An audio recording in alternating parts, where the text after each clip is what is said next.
તો વલસાડના વાપીમાં મુંબઈ ક્રાઇમ બ્રાન્ચે એક ઓપરેશન કર્યું છે કે જ્યાં વાપીમાં બાળકોના વેચાણની આશંકાએ મહિલા 6 બાળકો સાથે ઝડપાઈ ચૂકી છે। મુંબઈથી વિશાખાપટ્ટનમમાં વહેંચેલી બાળકીના તાર વાપીમાં મળી આવ્યા કે જ્યાં મુંબઈ ક્રાઇમ બ્રાન્ચે ભિક્ષુકોને બિસ્કિટ આપવાના બહાને તપાસ કરી છે। શંકાસ્પદ મહિલા 6 બાળકો સાથે મળી આવતા તેની પૂછતાછ શરૂ કરાઈ છે। બાળકો અને મહિલાના ડીએનએ ટેસ્ટ કરી વધુ તપાસ હાથ ધરવામાં આવશે।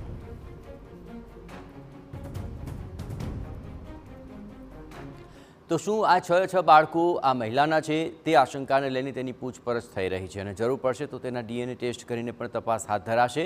પણ બાળકો અને મહિલાના ડીએનએ ટેસ્ટ કરવા એટલા માટે પણ જરૂરી છે કે આ પ્રકારે બાળકોને વેચાણ અર્થે લાવવામાં આવ્યા છે કે કેમ તે આશંકા છે અને તેને જ લઈને આ મહિલાને પકડી પાડવામાં આવી છે।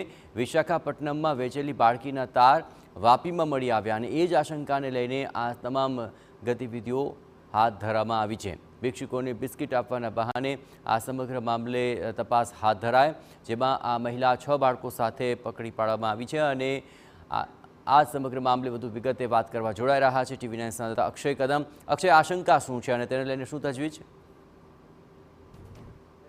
એક બાળકીને વિશાખાપટ્ટનમમાં રહેતી મહિલાને વેચી દેવાનું હોવાનું ખુલતું મુંબઈ ક્રાઇમ બ્રાન્ચ દ્વારા વાપીની કડી મળી હતી, જેના આધારે મુંબઈ ક્રાઇમ બ્રાન્ચ દ્વારા વાપી ખાતે ભિક્ષુકોને જે પડાવ હોય છે તે પડાવમાં ભિક્ષુકોને બિસ્કિટ આપવાના બહાને પૂછપરછ કરતા એક મહિલા પાસે શંકાસ્પદ 6 જેટલા બાળકો મળી આવ્યા હતા અને હાલ તો ક્રાઇમ બ્રાન્ચ દ્વારા એ મહિલાની અટકાયત કરવામાં આવી છે અને જે 6 બાળકો છે તે બાળકોનો ડીએનએ ટેસ્ટ કરવામાં મુંબઈ ખાતે લઈ જવામાં આવ્યા છે।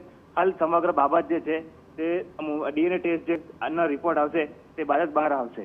જી આભાર અક્ષય। તો આ ડીએનએ ટેસ્ટ બાદ શું ખુલાસો થાય છે તે જાણવું અત્યંત મહત્વપૂર્ણ બની રહેશે। બાળકને વેચી દેવાના મામલે આ આશંકા વ્યક્ત થઈ અને તેને લઈને આ તપાસ